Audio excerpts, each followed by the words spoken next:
আনুমানিক রাত ২টার সময় আমি তাহাজ্জুদ নামাজ পড়ার জন্য মসজিদের উদ্দেশ্যে রওনা দেই। রাস্তার মাঝে আমার সাথে এক ধরনের অনাকাঙ্ক্ষিত ঘটনা ঘটে যায়, যেটা আমার জীবনের গতিপথ পরিবর্তন করে দেয়। বন্ধুরা, আমি মসজিদের ইমাম। আমি তাহাজ্জুদ নামাজ পড়তে কখনো ভুল করি না, এটা ছিল আমার হ্যাবিট। রাত ২টার দিকে আমি মসজিদে গিয়ে তাহাজ্জুদ নামাজ পড়ি, তারপরে জিকির আজগার করি।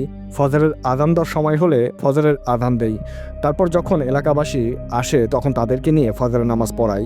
তারপরে আমি বাড়িতে এসে ঘুমিয়ে পড়ি। প্রত্যেক রাত্রে এটা ছিল আমার রুটিন। সেই দিন রাত 10:30টার দিকে প্রচুর পরিমাণ ঝড় এবং বৃষ্টি হয়। বেশ কিছুক্ষণ ঝড় বৃষ্টি চলতে থাকে। একটা পর্যায়ে আমাদের এলাকায় বিদ্যুৎ চলে যায়। আশেপাশে প্রচুর পরিমাণ অন্ধকার। আমি যে রাস্তা দিয়ে আমার মসজিদের উদ্দেশ্যে যাই, সেই রাস্তাটা অনেক কাদাযুক্ত হয়ে যায়। এই কাদাযুক্ত রাস্তায় আমি কিছুতে যাইতে পারবো না, অনেক বেশি পরিমাণ কাদা হয়ে যায়। যেহেতু রাত্রিবেলা আমি সেই দুঃসাহস দেখাইলাম না। আমি তখন চিন্তা করলাম যেভাবে হোক অন্য কোনো রাস্তা দিয়ে মসজিদে যাইতে হবে। আমার বাড়ি থেকে মসজিদে যাওয়ার জন্য আর একটা রাস্তা আছে, কিন্তু সচরাচর এই রাস্তা দিয়ে কেউ চলাচল করে না, অনেকটা ভয়ঙ্কর প্রকৃতির। এই রাস্তার ডানে একটা শ্মশান। আমি যখন সেই রাস্তা দিয়ে যাব আমার খুব বেশি সময় লাগবে না, 20 মিনিটের মধ্যেই পেয়ে যাব। সেই রাস্তায় কোনো কাদা নেই, কিন্তু রাস্তাটা গেছে সেই পরিত্যক্ত শ্মশানের পাশ দিয়ে। সেই রাস্তা আর পরিত্যক্ত শ্মশানের মাঝে কোনো বাড়িঘর নেই, গাছপালা নেই, অর্থাৎ শুধু জমি আছে। যার কারণেই সেই রাস্তার উপর দাঁড়ালে শ্মশানের দিকে তাকালে স্পষ্ট শ্মশান দেখা যায়। আর সেই রাস্তার বাম দিকে একটা ঘন জঙ্গল, পরিত্যক্ত জঙ্গল। দিনের বেলাতেও সেই জঙ্গলে কেউ প্রবেশ করে না, খুবই ভয় পায়। তখন আমি চিন্তা করতে লাগলাম আমি এখন কি করব। আমি কি সেই কাদাযুক্ত রাস্তা দিয়ে যাব নাকি ভালো রাস্তা দিয়ে যাব? আমি যেহেতু মসজিদের ইমাম, কাজেই আমার ভিতরে আগে থেকে অনেক সাহস। তখন আমি নিজেকে বললাম, আমি তো মসজিদের ইমাম, আমি তো হুজুর, আমি তো অন্য মানুষের সমস্যার সমাধান করে দেই। আমি অনেক দোয়া কালাম জানি, কোনো অশরীরী আত্মা আমার সামনে আসার সাহস পাবে না। আমি সেই সাহস নিয়ে বুকে 3টা ফু দিলাম, অর্থাৎ আমি আমার শরীরকে বন্ধ করলাম। তারপরে সেই শ্মশানের রাস্তা দিয়ে যাওয়ার জন্য প্রিপারেশন নিলাম। আল্লাহ আল্লাহ করতে আমি শ্মশানের রাস্তায় বেরিয়ে পড়লাম। তখন আমার হাতে কোনো মোবাইল ছিল না, অর্থাৎ তখনও আমি কোনো মোবাইল কিনে নাই। আমি টর্চ লাইট দিয়ে চলাচল করতাম। আমার হাতে ছিল একটা টর্চ লাইট, কিন্তু দুর্ভাগ্যবশত আমি আগের দিন এই টর্চ লাইটটা চার্জ দিতে ভুলে গিয়েছি। এখন যে পরিমাণ আলো চলছে মিটমিট করে দেখা যায় আর কি, খুব বেশি পরিমাণ আলো আমার লাইট দিয়ে চলছে না। আমি বুঝতে পারলাম এই আলো দিয়ে মসজিদ পর্যন্ত যাওয়া আমার জন্য খুবই কষ্ট হয়ে যাবে। তবে ভাগ্য ভালো থাকলে আমি মসজিদ পর্যন্ত যেতে পারবো। তো যাই হোক, সেই টর্চ লাইট নিয়েই আমি আল্লাহর নাম নিয়ে রাস্তায় বেরিয়ে পড়লাম। আস্তে আস্তে পা টিপে টিপে সেই রাস্তা দিয়ে আমি আগাতে শুরু করলাম। একটা পর্যায়ে যখন আমি সেই শ্মশানের রাস্তায় পৌঁছালাম, শ্মশানের দিকে তাকাতেই আমার শরীর একদম শিহরিত হয়ে যায়। আমার কাছে মনে হলো এই শ্মশান আমার কাছে খুবই অচেনা লাগছে। এর আগেও এই রাস্তা দিয়ে আমি চলাচল করছি, কিন্তু কখনো আমার শরীরের মধ্যে এই রকম অনুভূতি হয় নাই। আমার কাছে মনে হচ্ছে আমি যেন একটা অচেনা রাস্তা দিয়ে যাচ্ছি। তো যাই হোক, আমি বুঝতে পারলাম শ্মশানের দিকে তাকাইলে আমার ভয় হবে। আমি তখন নিচের দিকে তাকিয়ে আস্তে আস্তে হাঁটা শুরু করলাম। আল্লাহ আল্লাহ করতে করতে সেই রাস্তার একদম মাঝখানে পৌঁছালাম। কিন্তু বন্ধুরা, রাস্তার মাঝখানে পৌঁছানোর পর আমার সাথে ঘটে গেল একটা অনাকাঙ্ক্ষিত ঘটনা, যে ঘটনা পরবর্তীতে আমার জীবনের মোড়টাই ঘুরিয়ে দেয়। আমি দেখতে পাইলাম আমার 20 হাত দূরত্বে একটা পাগলা হাতি আমার রাস্তার মাঝখানে দাঁড়িয়ে আছে, অর্থাৎ আমার সামনে সেই পাগলা হাতি দাঁড়িয়ে আছে এবং সে নিচের দিকে তাকিয়ে কিছু একটা খাচ্ছে, অনেকটা ঘাস খাওয়ার মতো, কিন্তু শব্দটা মনে হচ্ছে কাঁচা হাড্ডি চিবে চিবে খাচ্ছে। কিন্তু আমি দেখতে পাচ্ছি সে ঘাস খাচ্ছে। তাহলে এই শব্দটা কোথা থেকে আসছে আমি জানি না। আমি বুঝতে পারলাম এই হাতিটা কোনো সাধারণ হাতি নয়। আমাদের এলাকাতে তো কোনো হাতি আসার কথা না, আর কেউ তো হাতি পালে না। আমার পাশে যে জঙ্গলটা আছে সেই জঙ্গলে তো বন্য পশু নাই। অনেকে ভয় করে সেই জঙ্গলে যাইতে, কিন্তু এমন কোনো বন্য পশু সেই জঙ্গলে থাকার কথাই না। তাহলে এই হাতিটা কোথা থেকে আসলো? আমি যেহেতু অনেক কিছু জানি, আমি বুঝতে পারলাম এ কোনো সাধারণ হাতি না, কাজেই আমাকে সতর্কতা অবলম্বন করতে হবে। আমি সাহস পাইলাম না তার পাশ দিয়ে মসজিদের দিকে রওনা দিতে। আমি তখন দাঁড়িয়ে গেলাম, দাঁড়িয়ে ভাবতে থাকলাম কি করা যায়। আমি তখন চিন্তা করতে লাগলাম আমি কি তাকে ওভার করে চলে যাব নাকি? আমি তো অনেক দোয়া কালাম জানি। তখন আবার চিন্তা করলাম এত রিস্ক নেওয়া আমার জন্য ঠিক হবে না। আমি তখন ওখানে দাঁড়িয়ে দাঁড়িয়ে হাতের দিকে তাকিয়ে দোয়া কালাম পড়তে শুরু করলাম। যে সকল দোয়া পড়লে অশরীরীয় আত্মা আমার সামনে আসতে পারবে না, আমি সেগুলোই পাঠ করতে শুরু করলাম। কিন্তু কোনো কিছুতেই কিছু হচ্ছে না।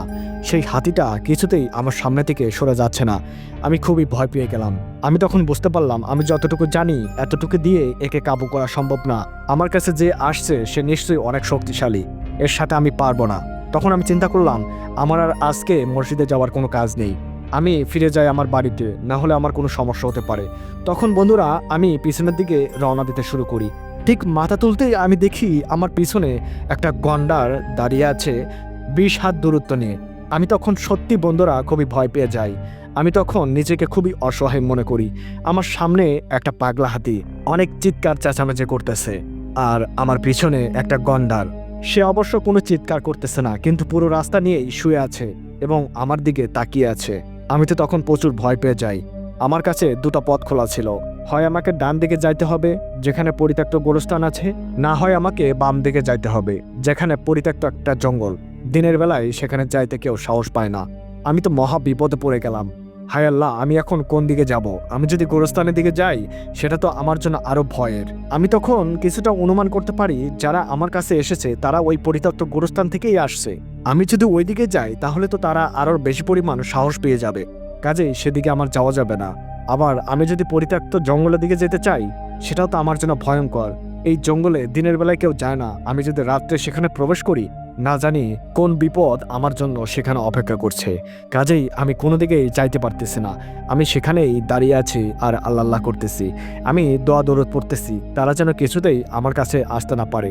কিন্তু বন্ধুরা আমি কিছুক্ষণ পর দেখতে পাইলাম সেই গন্ডারটি উঠে দাঁড়ালো। তারপর সেই পাগলা হাতি আর গন্ডার আমার দিকে আসতে শুরু করলো। আমি তখনই আমার শেষ দেখে ফেললাম। আমি তখন চিন্তা করতে লাগলাম আজকে আমার শেষ দিন, আজকে এই পৃথিবী থেকে আমাকে চলে যেতে হবে। তারপরও আমি আমার চোখের অস্ত্র বিসর্জন দিয়ে দোয়া দরুদ পড়তে লাগলাম। তারপর আমি দেখতে পাইলাম তারা কিছুটা আগানোর পর আর আমার দিকে আসতে পারতেছে না। তারা অনেক চেষ্টা করতেছে আমার দিকে আসার জন্য, কিন্তু তারা কিছুতেই পা সামনের দিকে দিতে পারতেছে না। অর্থাৎ আমি যে গা বন্ধ করছি 10 হাত দূরত্বের মধ্যে কেউ প্রবেশ করতে পারবে না, সেটা কাজ করতেছে। আমি তখন অনেক সাহস পেয়ে যাই যে যাক, অন্ততপক্ষে একটা জিনিস কাজ করছে, আমার কাছে কোনো অদৃশ্য শক্তি আসতে পারবে না। এর মানে মোটামুটিভাবে আমি এখন নিরাপদ। তখন আমার মাঝে এক ধরনের সাহস সৃষ্টি হয়। আমি তখন আরো বেশি জোরে জোরে সূরা পাঠ করতে শুরু করি। কিন্তু আমি যত জোরেই সূরা পাঠ করতে শুরু করি তারা তত জোরে জোরে চিৎকার করতে শুরু করে। আমার কান একদম ঝালাপালা করে দিচ্ছিল, যার কারণেই আমি আবারও আস্তে আস্তে মনে মনে সূরা পাঠ করতে শুরু করি। আর এই জিনিস ভেবে ভালো লাগতেছিল তারা যত চেষ্টাই করুক না কেন আমার কাছে আসতে পারতেছে না। এভাবে বেশ কিছুক্ষণ অতিক্রম হলো। এর মাঝে আমার ভিতরে এক ধরনের ভয় সৃষ্টি হয়। তারা যদি কোনোভাবে আমার পর্যন্ত পৌঁছাতে পারে তাহলে আমার যে কি করবে সেটা তো আমি বুঝতে পারতেছি। আমি চিন্তা করতেছি, আল্লাহ তুমি একটা মানুষ আমার কাছে পাঠাও, আমাকে সাহায্য করার জন্য একজনকে পাঠাও যে আমাকে এই বিপদ থেকে উদ্ধার করবে, না হলে আমি আজ শেষ হয়ে যাব। আমি জানি না কতক্ষণ এদেরকে আটকে রাখতে পারবো। আমার কাছে মনে হচ্ছে তারা মনে প্রাণে চেষ্টা করতেছে আমি যে ব্যারিয়ার দিয়েছি সেই ব্যারিয়ারকে ভাঙার। যে কোনো সময় সেটা তারা অতিক্রম করে আমার কাছে পৌঁছাতে পারে। আমার কাছে পৌঁছালেই তো আমি শেষ। বন্ধুরা, এরকম অতিক্রম হওয়ার পর আমি একটা জিনিস দেখতে পাই। আমার কাছে মনে হচ্ছিল সেই পরিত্যক্ত জঙ্গল দিয়ে একজন আসতেছে আমার দিকে, অনেকটা মানুষের মতো দেখতে। আমি খুব ভালোভাবে দেখার পর আমি দেখতে পাইলাম একটা নারী আমার দিকে এগিয়ে আসতেছে। এই অন্ধকার রাত্রে আমি তাকে স্পষ্ট দেখতে পাচ্ছি। তাকে দেখতে অনেক সুন্দর লাগতেছে। তার শরীর দিয়ে মনে হচ্ছে এক ধরনের আলোর জ্যোতি চারদিকে ছড়িয়ে যাচ্ছে। এই অন্ধকার রাত্রেও আমি তাকে স্পষ্ট দেখতে পাচ্ছি। যদিও আশেপাশে যা দেখতে পাচ্ছে সবই কালো, কিন্তু তাকে আমি স্পষ্ট দেখতে পাচ্ছি। সে অনেক সুন্দরী, অনেক ফর্সা। সেই মেয়েটি আমার দিকে আস্তে আস্তে এগিয়ে আসতেছে। আমি তখন অনেকটা সাহস পেয়ে যাই। অন্ততপক্ষে একটা মানুষের দেখা আমি পাইলাম, হোক না সে মেয়ে মানুষ। মজার বিষয়, সে যতই আমার কাছে এগিয়ে আসতেছিল ঠিক ততই সেই পাগলা হাতি এবং গন্ডার আস্তে আস্তে আমার থেকে দূরে সরে যাচ্ছিল। আমার তখন বোঝার বাকি রইল না সেই মেয়েটিকে দেখে তারা ভয় পাচ্ছিল। আমরা যেহেতু দুজন, আমাদের দেখেই তারা হয়তো পালিয়ে যাচ্ছে। একটা সময় সেই রূপবতী, সেই সুন্দরী কন্যাটি আমার সামনে এসে দাঁড়ায়। আমাকে বলে, এই আপনি এই দিক দিয়ে কোথায় যাচ্ছেন? আপনি জানেন না এই রাস্তাটা খুবই ভয়ঙ্কর, আপনার ক্ষতি হতে পারতো। আমি যদি না আসতাম আপনার কি হইতো? আমি তখন বললাম, আচ্ছা আপনি কে? এত রাত্রে কোথা থেকে আসলেন? আমাদের এলাকায় তো আপনাকে আগে কখনো দেখি নেই। আর রাত্রিবেলায় আপনি এখানে ঘুরঘুর করতেছেন কেন? সে আমাকে বলল, আমি তো আপনার জন্যই আসলাম। আমাকে আপনি চিনবেন না, আমি পাশের গ্রামে থাকি। আমি সাধারণত দিনের বেলা বের হই না। দিনের বেলায় বের হইলে অনেক দুষ্ট লোক আমাকে ডিস্টার্ব করে। আমি রাত্রিবেলা ঘুরতে অনেক পছন্দ করি। ঘুরতে ঘুরতে কখন যে আমি আপনাদের এলাকায় চলে এসেছি জানি না। আমি আমার বাড়ি ফিরে যাচ্ছিলাম, কিন্তু হঠাৎ করে দেখলাম একজন রাস্তার মাঝে দাঁড়িয়ে। আমি ভালোভাবে লক্ষ্য করে দেখি আপনার সামনে একটা হাতি এবং পিছনে গন্ডার দাঁড়িয়ে আছে। আমার বুঝতে বাকি রইল না আপনার সাথে কি ঘটে যাচ্ছে। কাজেই আমি আপনাকে সাহায্য করার জন্য আসলাম। কিন্তু আপনি এই রাস্তাতে কেন যাচ্ছেন? আমি তখন তাকে সমস্ত কথা বললাম। আমি বললাম, আমার যে রাস্তা, সে রাস্তাটা অনেক কাদা হয়ে গিয়েছে, আর আমি তাহাজ্জুদ নামাজ পড়ার জন্য মসজিদে যাচ্ছি। আমি এই গ্রামের মসজিদের ইমাম, এজন্যই আমাকে যেভাবে হোক মসজিদে যাইতেই হবে। তাই রিস্ক নিয়েই এই রাস্তা দিয়ে আমি যাচ্ছিলাম। তখন সে আমাকে বলল, ওহ, আপনি মসজিদের ইমাম, আপনি তাহাজ্জুদ নামাজ পড়েন? আমি মসজিদের ইমামদেরকে অনেক পছন্দ করি, আর যারা তাহাজ্জুদ নামাজ পড়ে আমি তাদেরকে অনেক পছন্দ করি। আচ্ছা ঠিক আছে, আপনি আপনার মসজিদের দিকে যান, আর কোনো সমস্যা আপনার হবে না। তখন আমি বললাম, আচ্ছা আমি তো একজন মসজিদের ইমাম, তারপরেও তারা আমাকে দেখে ভয় পাইল না। আপনাকে দেখে ভয় পাইল কেন? আপনি তো একটা মেয়ে মানুষ, তারপরও আপনাকে দেখে ভয় পাইলো? সে তখন আমাকে বলতেছিল, এগুলো আপনি বুঝবেন না, আমি অনেক কিছু জানি। আমি যেহেতু ছোটবেলা থেকে রাতে ঘোরাঘুরি করি, কাজেই আমি আমার দাদার থেকে অনেক কিছু শিখেছি, যার কারণেই তারা আমাকে দেখে ভয় পায়। তারা আমার পাশে আসতে পারে না। তখন আমি মনে মনে চিন্তা করতে লাগলাম, এ আবার কি ধরনের মেয়ে, এত কিছু জানে? যাই হোক, এত চিন্তা ভাবনা না করে তাকে বললাম, আচ্ছা ঠিক আছে, আপনাকে অনেক ধন্যবাদ। আপনি না আসলে আমার যে কি হইতো আমি তো বলতে পারবো না। আপনাকে অনেক ধন্যবাদ। এই বলেই আমি পিছনের দিকে হাঁটা শুরু করলাম। সে আমাকে বলল, আরে কই যান? আমি বললাম, আমি বাড়িতে যাচ্ছি। সে আমাকে বলল, আপনি বাড়িতে যাবেন কেন? আপনি না তাহাজ্জুদ নামাজ পড়ার জন্য মসজিদে যাবেন? তখন আমি তাকে বললাম, আমি আবার সামনের দিকে যাব? আমার যদি কোনো ক্ষতি হয়ে যায় আবার, আপনি তো এখনই চলে যাবেন। সে তখন বলল, আরে সমস্যা নাই, চলুন আমি আপনাকে এগিয়ে দিয়ে আসি মসজিদ পর্যন্ত, তারপর আমি ওই দিক দিয়ে আমি আমার গ্রামে চলে যাব। আমি তখন বললাম, আচ্ছা ঠিক আছে, চলুন আমার সাথে। সে হাঁটতেছিল আমার পাশ দিয়ে, আমি হাঁটতেছিলাম। আমি খুবই ভয় পাচ্ছিলাম, আবার মনে হচ্ছিল সে মানুষ, তাকে তো ভয় পাওয়ার কিছু নেই। আমি কিছুতেই কিছু মিলাইতে পারতেছিলাম না। আমি যেহেতু মসজিদের ইমাম, আমি অনেক কিছু জানি, অশরীরী আত্মা সম্পর্কে অনেক জ্ঞানী আছে, কিন্তু আমি যে সকল সংকেত দেখে বুঝতে পারবো এরা জিন বা পরী, সে সকল কোনো সংকেতই আমাকে বোঝাচ্ছিল না সে একটা জিন বা পরী। আমি আমার ওস্তাদ থেকে শুনেছিলাম, জিন পরীরা যখন মানুষের আকৃতির রূপ ধারণ করে, তাদের পা থাকে না, তাদের পা মাটির সাথে থাকে না এবং পা দেখা যায় না। আমি তখন তার পায়ের দিকে তাকাই, কিন্তু আশ্চর্যজনকভাবে আমি তার পা দেখতে পাই। তার পা মাটির সাথে লেগেই আছে, অর্থাৎ আমি যেভাবে হাঁটতেছি সেও আমার মতো করেই হাঁটতেছে, একদম মানুষের মতো করে হাঁটতেছে। তখন আমার ভিতরে এক ধরনের বিশ্বাস জন্মালো যে সে আসলে একজন মানুষ। মানুষ না হইলে তো আমার ওস্তাদের কথা মিথ্যা হওয়ার কথা না। তো যাই হোক, আমি সামনের দিকে আগাতে লাগলাম, কিন্তু সে কোনো কথা বলতেছে না। আমি যখন দু একটা কথা বলি, সে কথারই উত্তর সে আমাকে দিচ্ছিল। এভাবে আস্তে আস্তে এক পর্যায়ে আমরা মসজিদের সামনে পৌঁছে যাই।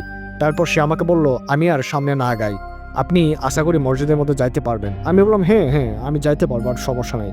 আপনাকে অনেক ধন্যবাদ, আপনি একটা মেয়ে মানুষ হয়েও আমাকে এইভাবে সাহায্য করলেন। আপনার ঋণ আমি কখনো শোধ করতে পারবো না। সে আমাকে বলল, আরে এরকমভাবে বলছেন কেন? আপনার জায়গায় যে কেউ থাকলে আমি তার উপকার করতাম, কোনো সমস্যা নেই। আচ্ছা ঠিক আছে, আপনি ভালো থাকবেন, আপনি নামাজ পড়েন, আমি যাই। তারপর সেই মেয়েটি আমাকে ছেড়ে চলে গেল। আমি তার দিকে কিছুক্ষণ তাকিয়ে থাকলাম আর চিন্তা করতে লাগলাম, এত সুন্দরী মেয়ে রাত্রিবেলা কেন ঘোরাঘুরি করবে? এত সুন্দরী মেয়ের কি বাবা মা নেই? তার বাবা মা কি তাকে বাধা দেয় না? কোনো বিপদ তো তার হতে পারে। মানুষ তো এখন ভালো না, কোনো খারাপ মানুষ যদি তাকে দেখে তার তো কোনো সর্বনাশও করতে পারে। আবার পরবর্তীতে আমার মনে হলো, যে মেয়ে এত শক্তিশালী অদৃশ্য শক্তির বিরুদ্ধে যুদ্ধ করতে পারে, তার কাছে সামান্য মানুষ তো কিছুই না। আমি তখন সাত পাঁচ না ভেবে আবারও মসজিদের মধ্যে প্রবেশ করলাম, তাহাজ্জুদ নামাজ পড়লাম, আল্লাহর কাছে শুকরিয়া আদায় করলাম এবং আল্লাহকে অনেক ধন্যবাদ দিলাম। আল্লাহ, তুমি আমাকে এই বিপদ থেকে রক্ষা করেছো। একটা মেয়ে মানুষের ওসিলায় তুমি আমাকে বাঁচিয়েছো, তাকে তুমি রক্ষা করিও, তার যেন কোনো বিপদ আপদ না হয়। তারপরে একটা সময় ফজরের আজান দেওয়ার সময় হয়ে যায়। আমি তখন ফজরের আজানটা দিয়ে দিই। তার কিছুক্ষণ পর এলাকাবাসী আস্তে আস্তে মসজিদের উদ্দেশ্যে আসতে শুরু করে। আমরা একত্রিত হয়ে সেই সময় ফজরের নামাজ আদায় করি। নামাজ শেষে আমি আবারও আমার বাড়ির উদ্দেশ্যে রওনা দিই। আমি একটু ঘাড়তারা স্বভাবের লোক। আমার সাথে যা ঘটছে এই জিনিসটা পুরোপুরিভাবে অনুসন্ধান না করলে আমার যেন ঘুমই হবে না। কাছেই আমি আবারও সেই শ্মশানের রাস্তা দিয়ে আসতে শুরু করলাম। আর আমি অবজারভেশন করা শুরু করলাম আমার সাথে আজকে রাতে কি ঘটে গেল। সেই হাতি আর সেই গন্ডার কোথা থেকে আসলো? তাদের এত বড় সাহস কিভাবে হলো আমার সামনে আসার? আর তারা এতটাই শক্তিশালী যে আমাকেও হার মানিয়ে দিল। এরা কারা আমাকে জানতে হবে। আমি তখন আস্তে আস্তে সেই রাস্তা দিয়ে হাঁটতে শুরু করলাম। আমার গ্রামের অনেকেই বলতেছিল, আরে হুজুর আপনি ওই রাস্তা দিয়ে যাচ্ছেন কেন? ওই রাস্তা দিয়ে তো কেউ যায় না। আমি তখন বললাম, আরে বললেন না, আমি যে রাস্তা দিয়ে আসি সেই রাস্তা দিয়ে তো যাওয়া যাবে না, অনেক কাদা, যার কারণেই আমি শ্মশানের রাস্তা দিয়ে যাচ্ছি। আশা করি আমার কোনো সমস্যা হবে না, আপনারা কোনো টেনশন করিয়েন না, এখন তো দিনের বেলা। তখন সবাই বলল, আচ্ছা ঠিক আছে, সাবধানে যান। তারপর আমি একটা সময় সেই পরিত্যক্ত শ্মশানের কাছে চলে আসি এবং যে জায়গায় আমি বাধাপ্রাপ্ত হয়েছিলাম সেই জায়গায় আসি। আসার পর ভালোভাবে অবজারভেশন করি। আমি তখন সেই পরিত্যক্ত শ্মশানের দিকে তাকাই এবং চিৎকার করে বলি, তোরা কারা? রাত্রে আমাকে আক্রমণ করছিলি? সাহস থাকলে এখন আমার সামনে আয়। কিন্তু কিছুতেই কেউ সাড়া দিচ্ছিল না। আসলে বন্ধুরা, আমার ভিতর এক ধরনের রাগ সৃষ্টি হয়েছিল। সেই রাগের বহিঃপ্রকাশ আমি সেখানে ঘটাইলাম। সেখানে আমি 10 মিনিট দাঁড়িয়েছিলাম, অনেক দোয়া কালাম পড়ছিলাম তাদেরকে উদ্দেশ্য করে, তারা যেন জ্বলে পুড়ে ছাই হয়ে যায় সেজন্য আমি যতটুকু জানি সব কিছুই সেখানে দাঁড়িয়ে আস্তে আস্তে পাঠ করে দিয়েছিলাম, যাতে করে ভবিষ্যতে তারা কোনো মানুষের আর কোনো ক্ষতি করতে না পারে। জানি না কতটুকু কাজ করবে, যদি কাজ করতো তাহলে তো রাত্রেই কাজ করতো। তারপরেও আমি আমার মনের শান্তির জন্য আমি যা যা জানি সমস্ত কিছু ধীরে শান্তভাবে আমি তাদের উদ্দেশ্যে প্রয়োগ করতে শুরু করি। একটা সময় আমার রাগ যখন কমে যায় আমি তখন আবারও বাড়ির উদ্দেশ্যে রওনা দেই, বাড়িতে পৌঁছাই এবং ঘুমিয়ে যাই। বন্ধুরা, আমার বাবা নেই, আমার মা আছে, আর কেউ নেই। আমি ছোটবেলা থেকেই হাফেজে মাদ্রাসায় পড়াশোনা করেছি। ছোটবেলা থেকেই আমার মা চাইতো আমি যেন একজন হাফেজ হই। তো আমার যখন পড়াশোনা শেষ হয়ে যায়, আমি তো যুবক, তারপর আমি বাড়িতে চলে আসি। আর আপনারা তো জানেনই, বাংলাদেশে মাদ্রাসা থেকে পড়াশোনা করে ভালো সরকারি চাকরি পাওয়া খুবই কঠিন ব্যাপার হয়ে যায়। আমাদের জন্য একমাত্র সম্বল হয়ে দাঁড়ায় গ্রামে গ্রামে মসজিদ। সেই মসজিদে চাকরি করেই আমাদের চলতে হয়। আমি গ্রামে আসার পর বেকার হিসেবেই বসেছিলাম। আমার কোনো কাজ ছিল না, আমার কোনো চাকরি ছিল না। তখন গ্রামের মাতব্বররা যারা ছিল তারা আমার মাকে প্রস্তাব দেয়, ও তো এখন বসেই আছে, ও চাইলে তো আমাদের মসজিদে চাকরিটা করতে পারে। ও যদি কিছু টাকা পয়সা পায়, চাকরিটাও করলো, কিছু টাকা পয়সাও পাইলো, তোমার সংসারটা চললো। তারপরে আমি তাদের কথায় রাজি হয়ে যাই, আমি সেই মসজিদের চাকরিটা নিয়ে নেই। যেহেতু আমার গ্রামের মসজিদ, আমি তো চাইবই আমার গ্রামের মানুষদের সেবা করার, এবং সেই সেবা যদি হয়ে যায় আল্লাহর ইবাদতের মাধ্যমে তাহলে তো কথাই নেই। আর তাহাজ্জুদ নামাজ, এটা তো আমি ছোটবেলা থেকেই পড়ি। বন্ধুরা, আমি যখন বাড়িতে আসি তারপর তো ঘুমিয়ে যাই। তারপর আনুমানিক 11টার দিকে আমি ঘুম থেকে জাগ্রত হই আমার মার কথা শুনে। মা আমার পাশের রুম থেকে বলতেছিল, আর কত সময় ঘুমাবি, এখন উঠে গোসল দে, না হলে শরীর খারাপ করবে। তারপর আমার ঘুমটা ভেঙে যায়। ঘুম থেকে ওঠার পর আমি দেখতে পারি আমার প্রচণ্ড জ্বর আসছে। আমি খুবই শীতে কাতরাচ্ছি, এতটাই জ্বর আসছে আমি মুখ খুলতে পারতেছি না। তারপর আমি আমার মাকে চিৎকার করে বলি, মা আমার রুমে একটু আসো। আমি অনেক কষ্ট করে আমার রুমের দরজাটা খুলে দেই। তারপর মা আমার রুমের মধ্যে প্রবেশ করে। আমি সমস্ত কথা আমার মাকে ভেঙে বলি। আমার মা খুবই রাগ করে, কেন আমি সেই রাস্তা দিয়ে গিয়েছি, আমার অনেক সাহস হয়েছে এই বলে আমাকে বকাঝকা করতেছিল। আমি কেন ওই রাস্তা দিয়ে গিয়েছি, আমার মা আগেই বলছিল ওই রাস্তা দিয়ে যেন আমি কখনোই না যাই। এরকম অনেক ঘটনায় ঘটছে। দিনের বেলায় সেই রাস্তা দিয়ে গেলে মানুষের অনেক ক্ষতি হয়, যার কারণেই লোকজন সেই রাস্তা দিয়ে দল বেঁধেই যাইতো, একা একা যাওয়ার সাহস পাইতো না। আর আমি এত রাত্রে, মাঝরাত্রে একা একা সেই রাস্তা দিয়ে কেন গিয়েছি, এটাই মার অনেক রাগ। আমি মাকে বললাম, মা আমি তো মসজিদের ইমাম, আমি তো অনেক কিছু জানি, এই সাহসে আমি গিয়েছিলাম। মা বলল, সময় যখন খারাপ যায় তখন কিছুতেই কোনো কিছু হয় না, তোর এটা বোঝা উচিত ছিল। তো যাই হোক, কথা শেষে আমি আমার মাকে বললাম, মা আমার প্রচণ্ড জ্বর আসছে, তুমি দেখো। তখন মা আমার গায়ে হাত দেয়। হাত দেওয়ার পর মা চিন্তিত হয়ে যায়। মা বলে, তোর তো অনেক জ্বর আসছে, তুই আমাকে আগে বলবি না, আমি তোর মাথায় পানি দেই, দাঁড়া। এই বলে উঠতে লাগলো। আমি তখন বললাম, না আমার মাথায় পানি দেওয়ার দরকার নাই, তুমি একটা আমাকে কাঁথা বের করে দাও। যদিও গরমের দিন, আশেপাশে প্রচুর রোদ, তারপরেও আমার অনেক শীত লাগতেছিল। মা টান থেকে একটা কাঁথা বের করে দেয়, সেই কাঁথা মুড়ি দিয়ে আমি আবার শুয়ে পড়ি। তারপর 12:30টার দিকে দেখি আমার মা আমাকে ডাকতেছে।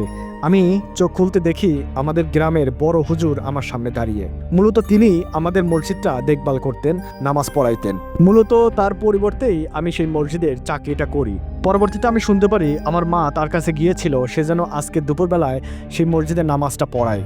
তো তখন সেই হুজুর আমাকে বলে, বাবা তোমার সাথে যা হয়েছিল আমি তো শুনেছি তোমার মার থেকে, তোমার উচিত হয় না সেই রাস্তা দিয়ে যাওয়ার জন্য, ভবিষ্যতে কখনোই এরকম পাগলামো করবা না। আর তুমি টেনশন নিও না, তুমি যতদিন অসুস্থ থাকো ততদিন মসজিদের নামাজ আমি পড়াবো। তোমাকে আমি এখন কিছুটা ঝাড়ফুঁক দিচ্ছি, আশা করি তুমি ঠিক হয়ে যাবা। আরে তোমার জন্য কিছু মেডিসিন নিয়ে আসছি। আমি দেখলাম হাতে নাপা এক্সট্রা জাতীয় কিছু ওষুধ নিয়ে আমার জন্য আসছে। আমাকে বললো এই ওষুধগুলো খাও, আর আমি ঝাড়া দিলাম, আশা করি তুমি 2 দিনের মধ্যে সুস্থ হয়ে যাবা। তারপর সেই হুজুরটা চলে যায়। আমি কিছুটা খাওয়া দাওয়া করে ওষুধ খেয়ে আবারও শুয়ে পড়ি। বন্ধুরা, এই জ্বর ছিল আমার টানা 7 দিন। আমি খুবই ক্লান্ত হয়ে যাই। এতদিন জ্বর আমার জীবনেও কখনো থাকে নাই, কিন্তু এই ভয় পাওয়ার কারণে যে জ্বরটা আমার কাছে আসছিল, এই জ্বরটা টানা 7 দিন আমার কাছে ছিল। তো যাই হোক বন্ধুরা, একটা সময় আমি পুরোপুরি সুস্থ হয়ে যাই। তারপরে আমি আবারও নিয়মিত মসজিদে নামাজ পড়াই। আমি 2-3 দিন হলো রাত্রেবেলা আর তাহাজ্জুদ নামাজ পড়ার জন্য মসজিদে যাচ্ছি না। মার আদেশ, আগামী 7 দিন যেন আমি তাহাজ্জুদ নামাজ বাড়িতেই পড়ি। আরও আমার শরীর ঠিক হতে হবে, না হলে যেন রাত্রেবেলা আমি না বের হই। যেহেতু মা বলছে, আমিও রাত্রেবেলায় আর তাহাজ্জুদ নামাজ পড়ার জন্য মসজিদে যাই না, কিন্তু বাড়িতে আমি ওই শান্তিটা পাই না। আমি যখন মসজিদের মধ্যে তাহাজ্জুদ নামাজ আদায় করি, আমার ভিতরে এক ধরনের শান্তি অনুভব হয়। আমার কাছে মনে হয় আমি জান্নাতের মধ্যে নামাজ পড়তেছি। এই অনুভূতিটা আমি আমার বাড়ির মধ্যে পাই না। যার কারণে 7 দিন কোনো মতো কাটানোর পর আমি মাকে বললাম, মা আর কোনো আবদার করবা না, আমি এখন পুরোপুরি সুস্থ। আল্লাহ চাইলে আমার আর কোনো সমস্যা হবে না। আমি যত কষ্টই হোক, যত বৃষ্টিই হোক, যত ভাঙা রাস্তাই হোক, আমি আমার রাস্তা দিয়ে যাব, অন্য কোনো রাস্তায় যাব না, তুমি টেনশন করিও না। তারপর মা আমাকে বলো, আচ্ছা ঠিক আছে বাবা, সমস্যা নাই, তুই যা, আমি তোর জন্য দোয়া করি, আশা করি তোর কোনো সমস্যা হবে না।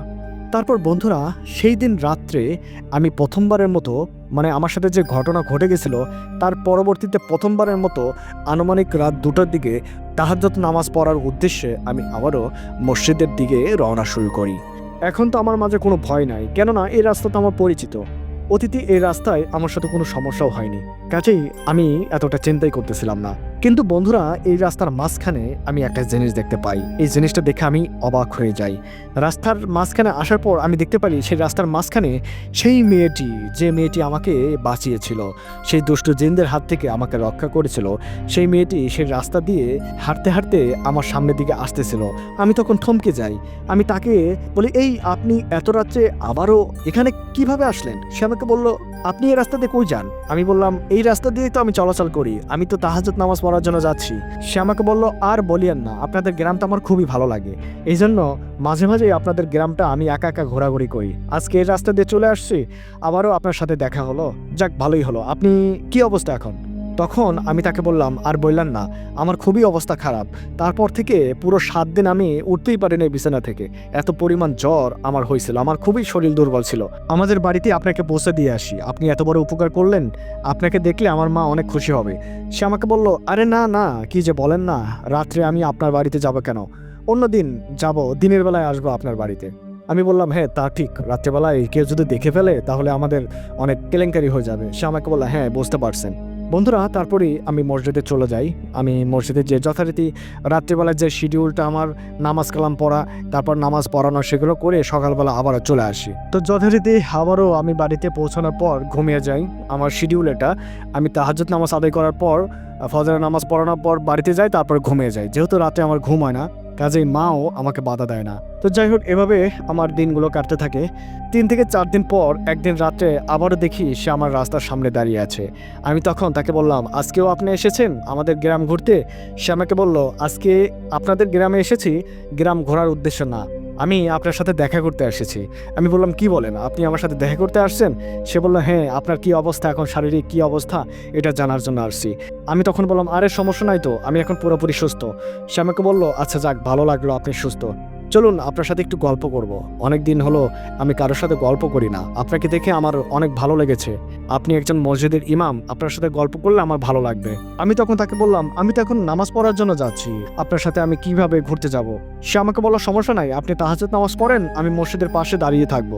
তারপর নামাজ শেষ হলে আমরা একটু ঘোরাঘুরি করে আপনি মসজিদে চলে আসলেন, আমি চলে গেলাম ফজরের আজান দেওয়ার আগে আমাদের গ্রামে। আমি তখন দেখলাম মেয়েটি আমাকে বাঁচিয়েছে, আমার এত বড় উপকার করলো, আবার আমার খোঁজখবর নেওয়ার জন্য আমাদের গ্রামে আসছে, তার কথা না রাখলে কেমন হয়? আমি বললাম, আচ্ছা ঠিক আছে, সমস্যা নাই, আপনি মসজিদের সামনে দাঁড়িয়ে থাকেন, আমি জলদি তাহাজ্জুদ নামাজটা পড়বো, তারপর আপনাকে নিয়ে ঘুরবো। তারপর বন্ধুরা, যথারীতি আমি তাহাজ্জুদ নামাজ আদায় করি। তাহাজ্জুদ নামাজ আদায় করার পর মসজিদ থেকে বের হই, দেখি সে দাঁড়িয়ে আছে। তারপর আমি তাকে বললাম, আচ্ছা ঠিক আছে, কোথায় যাবেন? সে আমাকে বললো, ওই যে ওই রাস্তায় যাই, ওই রাস্তায় কেউ যায় না। ওই জঙ্গলের পাশে ওই রাস্তায় বসে আমরা দুজনে গল্প করব। আমি বললাম, কি বলেন, পাগল হয়েছেন, আপনার মাথা খারাপ? ওই রাস্তায় আমি আর জীবনেও যাব না, আমি দিনের বেলায় এখন ওই রাস্তায় যাই না। সে আমাকে বলল, আরে আমি তো আপনার সাথে আছি, তারপরেও আপনি ভয় পাচ্ছেন? আমি বললাম, আরে বাবা, রাত্রিবেলা ওই রাস্তায় গেলে আমার খুব খারাপ লাগবে। সে আমাকে বলল, আচ্ছা ঠিক আছে, ওই রাস্তায় যাওয়ার দরকার নাই, চলুন আমরা নদীর পাড়ে যাই। বন্ধুরা, সেই জঙ্গলের পাশেই ছিল একটা নদী। এই নদীর কথা আপনাদের আগে বলা হয় নয়। তখন আমি বললাম, আচ্ছা ঠিক আছে, নদীর পাড়ে যাইতে পারি। নদীর পাড়েও ভয়ঙ্কর, অনেকেই অনেক কথা বলে এই নদীকে নিয়ে, কিন্তু সেই রাস্তার মতো অতটা ভয়ঙ্কর না। তারপর তার সাথে আমি আনুমানিক রাত 2:45টার দিকে তাহাজ্জুদ নামাজ শেষ করে 2:45টার দিকে তাকে নিয়ে সেই নদীর পাড়ে যাই। তারপর একটা সুন্দর জায়গায় আমরা দুজন বসে পড়ি। দুবলা ঘাসের উপর বসে গল্প করতেছিলাম। আমি তাকে বললাম, আচ্ছা আপনি যে প্রত্যেক দিন এইভাবে রাত্রে বের হন, আপনার বাবা মা আপনাকে কিছু বলে না? সে আমাকে বলল, আমার বাবা মা নেই, আমি এতিম। আমি তখন বললাম, ইস, কি বলেন, আমাকে মাফ করে দিন, এই প্রশ্নটা করা আমার উচিত হয়নি। সে আমাকে বলল, আরে না না, কি বলেন, যেটা সত্য সেটা তো বলতে আমার কোনো সমস্যা নেই। সে আমাকে বলল, আপনার বাবা মা আছে? আমি তখন বললাম, আমার বাবা নেই, ছোটবেলায় আমাকে ছেড়ে তিনিও আপনার বাবা মার মতো হারিয়ে যায়, আমার শুধুমাত্র মা আছে। সে অনেক গল্প আমার সাথে করলো। হঠাৎ করে দেখলাম সে আমার জন্য কিছু উপহার নিয়ে এসেছে। সে আমাকে বললো, আপনার জন্য একটা উপহার আমি নিয়ে এসেছি। সে আমাকে একটা থলে দিল, অনেকটা ব্যাগের মতো দেখতে। এই ব্যাগটা কেমন ব্যাগ আমি বলতে পারবো না, তবে অনেকটা পাটের থালা দিয়ে বানানোর মতো একটা ব্যাগ। সে আমাকে এই ব্যাগটা দিল, বলল, দেখুন তো ভিতরে কি। আমি ভালোভাবে দেখলাম অনেকগুলো আঙ্গুর, প্রায় 1 কেজির মতো হবে, সে আমার জন্য নিয়ে এসেছে। আমি বললাম, এতগুলো আঙ্গুর আপনি নিয়ে এসেছেন? এই আঙ্গুর তো আমি কিনতে পারি না, যে দাম আমাদের বাজারে, যে পরিমাণ টাকা আমি পাই, এই টাকা দিয়ে তো ফলমূল কেনার কোনো প্রশ্নই আসে না। সে আমাকে বলল, আমি জানি আপনি আঙ্গুর খান না, এজন্যই আপনার জন্য নিয়ে আসলাম। আমি বললাম, আরে আপনি কিভাবে জানলেন আমি ফলমূল খাই না, মানে ফলমূল খাইতে পারি না, টাকার অভাবে কিনতে পারি না? সে আমাকে বলল, আরে দেখুন, মসজিদে যারা চাকরি করে এরা কতই বা বেতন পায়, সেই টাকা দিয়ে তো নিজেদেরই চলা সম্ভব হয় না, ভালো মন্দ কি খাবে? আমি তখন বললাম, তা অবশ্য ঠিক বলছেন, আমাদের জন্য খুবই খারাপ সময় যাচ্ছি, কবে যে একটা সরকারি চাকরি পাবো। সে আমাকে বলল, নিরাশ হবেন না, আপনি তো ভালো মানুষ, আল্লাহ তাআলার ইবাদত বন্দেগী করতেছেন, দুনিয়াতে কষ্ট পাইলেও আখিরাতে তো আপনার জন্য সুখ নির্ধারিত। আমি বললাম, এটার জন্যই দুনিয়াতে সকল কষ্ট মেনে নেই। তারপর আমি আঙ্গুর খেতে শুরু করলাম। এইরকম সুস্বাদু সুমিষ্টি আঙ্গুর আমি কখনোই খাই নাই। হতে পারে আমি দীর্ঘদিন যাবৎ আঙ্গুর খাই নাই, যার কারণে আমার অনেক ভালো লাগতেছে, কিন্তু সত্যি কথা বলতে এরকম সুস্বাদু আঙ্গুর আমি যতবারই খাইছি এরকম আঙ্গুর খাই নাই। আমি তাকে বললাম, আরে আপনার আঙ্গুরগুলো তো অনেক সুস্বাদু, অনেকটা গোলাপি বর্ণের, এই আঙ্গুরগুলো আপনি কোথায় পাইলেন? সে আমাকে বলল, আর বলবেন না, আমাদের গ্রামের বাজারে সব ধরনের আঙ্গুর পাওয়া যায়, আমি আপনার জন্য এই আঙ্গুর কিনে এনেছি। আপনি যেহেতু অসুস্থ, আমি চিন্তা করলাম আপনার জন্য কিছু আঙ্গুর নিয়ে যাই, তাহলে আপনার ভালো লাগবে। আমি তাকে অনেক ধন্যবাদ জানালাম, তাকেও বললাম আপনিও খান। সেও খেতে শুরু করলো, আমিও খেলাম। কখন যে 1 কেজির মতো আঙ্গুর শেষ হয়ে গেল আমি চিন্তাও করতে পারিনি। খাওয়ার পর আমার কাছে মনে হচ্ছিল আরও যদি থাকতো আরও খাইতাম। তাকেও অনেক ধন্যবাদ জানাইলাম, তাকে বললাম, আপনি আমার জন্য এত করলেন, আপনার জন্য যে আমি কি করব আমি তা বুঝতে পারতেছি না। সে আমাকে বলল, আপনাকে কিছুই করতে হবে না, আপনি যে আমার সাথে এসেছেন ঘুরতে, আমি এতেই সন্তুষ্ট। দেখুন আকাশে কত বড় চাঁদ উঠেছে, জ্যোৎস্না রাত, কত সুন্দর পরিবেশ, তাই না? আমি তাকে বললাম, হ্যাঁ আপনি ঠিকই বলেছেন, যে পরিবেশ অনেক সুন্দর লাগছে আমার। আমি কখনোই কোনো মেয়ে মানুষের সামনে বসে এভাবে নদী দেখিনি, জানেন, আজকেই প্রথম। সে আমাকে বলল, আমিও কখনো কোনো মানুষের সামনে বসে এভাবে নদী দেখিনি। আমি তখন বললাম, কোনো মানুষ মানে? সে আমাকে বলল, আরে কোনো পরপুরুষ, মানে কোনো পুরুষের সামনে বসে এভাবে নদী দেখিনি। আমি তাকে বললাম, ও আচ্ছা ঠিক আছে ঠিক আছে। বন্ধুরা, অনেক গল্প তার সাথে আমি করলাম। গল্পের মাঝে সে আমাকে একটা কথা বলল। সে আমাকে বলল, আচ্ছা আপনি কি বিবাহিত, আপনি কি বিবাহ করেছেন? তখন আমি বললাম, আরে না, আমি এখনো বিবাহ করিনি, যে টাকা বেতন পাই এ টাকা দিয়ে কোনো মতো সংসার চালাই। আমিও তাকে বললাম, আপনি তো বিবাহ করেন নাই, আপনার বিবাহর কি অবস্থা? আপনার তো বাবা মা নেই, তাহলে আপনি কাকে বিবাহ করবেন আর কবে করবেন? তখন সে আমাকে বলল, আমি বিবাহ কবে করব জানি না, তবে আমি একটা ছেলে খুঁজতেছি। আমি বললাম, কি ধরনের ছেলে খোঁজেন? সে আমাকে বলল, আপনার মতো, যে এরকম নামাজ পড়বে, মসজিদের ইমাম হবে, ইবাদত বন্দেগী করবে। তখন আমি বললাম, আরে কি বলেন, আমাকে আপনার পছন্দ হয়? সে আমাকে বলল, সত্যি কথা বলতে আপনাকে আমার অনেক ভালো লাগে, আপনি অনেক পরহেজগার ব্যক্তি, এরকম নামাজ পড়েন, আপনাকে অনেক আমার ভালো লাগে। আমিও বন্ধুরা কখন যে তার প্রেমে পড়ে গেছি বলতে পারবো না। ছোটবেলা থেকে মেয়ে মানুষের সাথে কথা বলা অভ্যাস নাই, যার কারণে এই মেয়েদের সাথে কথা বললে কখন কোন রকমের ফিলিংস হয় আমি জানি না, তবে এতটুকু বুঝতে পারতেছি আমি তার প্রতি উইক। তখন আমি তাকে বললাম, আমিও তো বিয়ে করার জন্য মেয়ে খুঁজতেছি। সে আমাকে বলল, কেমন মেয়ে খোঁজেন? আমি বললাম, অনেকটা আপনার মতো, রূপবতী, গুণবতী, এরকম হলেই হবে। সে আমাকে বলল, তাহলে আমাকেই বিবাহ করেন। আমি বললাম, আরে কি যে বলেন না, আপনি এত অনেক সুন্দর, আপনি কেন আমাকে বিবাহ করতে যাবেন? আমি অনেক গরিব মানুষ। সে আমাকে বলল, সত্যি বলছি, আপনাকে আমার অনেক ভালো লাগে, আপনি চাইলে আমাকে বিবাহ করতে পারেন। আমি বললাম, সত্যি বলছেন আপনি? যদি সত্যি বলেন তাহলে আমি রাজি। সেও বলল, আমিও রাজি। তারপর বন্ধুরা, আমি তাকে জড়িয়ে ধরলাম। আমি আর নিজেকে কন্ট্রোল করতে পারিনি। আমি এই প্রথম তাকে স্পর্শ করলাম। এতক্ষণ আমি নিজেকে কন্ট্রোল করে রাখছিলাম। সে যেহেতু রাজি আমি তাকে বিবাহ করব, সে তো আমার হবু বউ, যার কারণে সেই অধিকার নিয়ে আমি তাকে জড়িয়ে ধরি। আমি যখন তাকে জড়িয়ে ধরলাম, সেও আমাকে জড়িয়ে ধরলো। তার শরীর এত নরম, এত তুলতুলে, যেটা আসলে ভাষায় প্রকাশ করা যাবে না। আমি সেই মুহূর্তে জাস্ট হারিয়ে যাই। আমি হারিয়ে যাই অন্য এক জগতে। আমার কাছে মনে হয় পুরো জান্নাতের মধ্যে আমি আছি, আর সে আমার জন্য হুর। আর আমি তাকে ছাড়া থাকতে পারবো না। সে আমার অতি পরিচিত একটা ব্যক্তি, তাকে ছাড়া আমি কিছুতে থাকতে পারবো না। এই ফিলিংসটা, এই অনুভবটা আমার ভিতরে জাগ্রত হতে শুরু করে। আমি তখন তাকে বলি, জানেন, আপনাকে দেখলে আমার খুবই আপন লাগে। সে তখন আমাকে বলল, আমি তো আপনার আপনই। তো যাই হোক, আমি তাকে বললাম, আচ্ছা ঠিক আছে, আমরা তাহলে কবে বিবাহ করব? আপনার তো বাবা মা নাই, তাহলে আপনার কাছে আমার মাকে নিয়ে কবে যাব, মানে আপনাদের পরিবারে? সে আমাকে বলল, আমাদের পরিবারে আসার দরকার নাই। আমাদের পরিবার বলতে শুধুমাত্র আমি একাই থাকি, আমার কোনো গার্জিয়ান নাই, আর আমার কোনো আত্মীয় স্বজনা নাই, আমি একা। আমাকে আপনার মার কাছে নিয়ে যান, আমাদের বাড়িতে আসার দরকার নেই। আমি বললাম, আচ্ছা ঠিক আছে, তাহলে কবে নিয়ে যাব? সে আমাকে বলল, আমরা 2-1 দিন প্রেম করি, এভাবে ঘোরাঘুরি করি, তারপর আপনার মার কাছে নিয়ে যাবেন যে কোনো সময়। আমি বললাম, আচ্ছা ঠিক আছে। তারপর বন্ধুরা, ফজরের আজান দেওয়ার 5 মিনিট আগে সে আমাকে মসজিদ পর্যন্ত পৌঁছে দিয়ে যায়। আমি তাকে বললাম, আচ্ছা আপনার গ্রাম পর্যন্ত আমি এগিয়ে দিয়ে আসি। সে আমাকে বলল, না না, আপনার দরকার নাই, আপনি মসজিদে আজান দেন, আপনি যদি আমার সাথে যান তাহলে আজান দিবে কি? তারপর তাকে বললাম, আচ্ছা ঠিক আছে, সাবধানে যান। তারপর বন্ধুরা, আমি মনের আনন্দে খুশিতে আজান দিলাম, তারপর ফজরের নামাজ পড়াইলাম, আল্লাহর কাছে শুকরিয়া আদায় করলাম। আল্লাহকে বললাম, আল্লাহ, আমি তো অনেক টেনশনে ছিলাম, আমার জীবন সঙ্গিনী কি হবে, আমার অভাবী সংসার, তো যাই হোক, তুমি আমাকে একটা মেয়ে দিয়েছো যে আমাকে অনেক ভালোবাসে। এভাবে শুকরিয়া আদায় করলাম, আর আল্লাহকে বললাম, আল্লাহ, আমাদের মাঝে হারাম সম্পর্ক যেন না হয়, আমরা যেন খুব দ্রুত বিবাহ সম্পন্ন করতে পারি। যাই হোক, আমি আবার বাড়িতে চলে যাই, ঘুমিয়ে যাই যথারীতি। এভাবে আমার দিনকাল কাটতে থাকে। বন্ধুরা, প্রত্যেক রাত্রে সেই মেয়েটি আমার কাছে আসে, আমরা দুজনে গল্প করি, দুজনে হাত ধরে বসে থাকি। সে আমাকে বলল, আচ্ছা আমি আপনার বাড়িতে যেতে চাই, আপনার মাকে কি বলছেন? আমি তাকে একটা সময় বলি, না, আমার মাকে তো বলাই হয়নি। সে আমাকে বলল, আচ্ছা ঠিক আছে, আপনার মাকে বলিয়েন, আপনার মা যদি রাজি থাকে তাহলে আপনার মার কাছে যে আমি দেখা করব, তারপরেই আপনার সামনে আপনার মার সাথে কথা বলে বিবাহ দিন আমরা ধার্য করব। আমি বললাম, আচ্ছা ঠিক আছে, সমস্যা নেই। বন্ধুরা, পরের দিন সকালবেলা আমি আমার মাকে ডাকি বলি, মা, এই কথা, তুমি তো জানো সেই দিন রাত্রে আমার বিপদ হয়েছিল, একটা মেয়ে আমাকে উদ্ধার করে। মা বললো, হ্যাঁ আমি তো জানি, তোকে তো বলছিলাম সেই মেয়েকে দেখলে আমার বাড়িতে নিয়ে আসিস, তোর এত বড় উপকার করলো। আমি বললাম, মা, একটা ঘটনা ঘটে গেছে, তোমাকে তো বলাই হয়নি। সে আমাকে বললো, কি ঘটনা ঘটছে? তখন আমি বললাম, মা, এই কথা, এরপরে সেই মেয়ের সাথে আমার দেখা হয়েছিল, সে মেয়ে তো আমাকে পছন্দ করে, সেও অনেক সুন্দরী, আমিও তাকে পছন্দ করি, তো আমরা সিদ্ধান্ত নিয়েছি, একে অপরকে ভালোবেসে ফেলেছি, এখন আমরা বিয়ে করতে চাই। তোমার যদি পছন্দ হয় আর তুমি যদি বলো ঠিক আছে তোরা বিয়ে কর, তাহলে আমরা বিয়ে করব। মা বললো, তাই নাকি? এত দূর গেছিস, আমাকে তো কিছু বললি না। আমি বললাম, আর বলিও না, বলার সময় পাইনি, তুমি তো খালি বিয়ে বিয়ে করো, আমি তো বলতেছিলাম যে আমাকে কে বিয়ে করবে, আমার গরিব সংসার, এই সংসারে কে আসবে?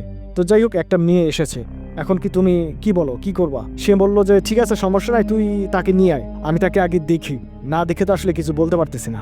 বললাম, আচ্ছা ঠিক আছে। তারপর বন্ধুরা, সেই দিন রাত্রে আবারও সে আমার কাছে আসে। সে কেন যেন আমার রাস্তায় দাঁড়িয়ে থাকে, আমি যখনই বের হই আমার রাস্তায় দাঁড়িয়ে থাকে। আমি বুঝি না সে এত টাইমলি কিভাবে আসে। আবার যখনই জিজ্ঞাসা করি, এই তুমি কখন আসলা, সে তখন বলে, এই তো মাত্র 1 মিনিট হলো। মানে আমি যদি লেটও করি তারপরেও সে বলে মাত্র 1 মিনিট হলো।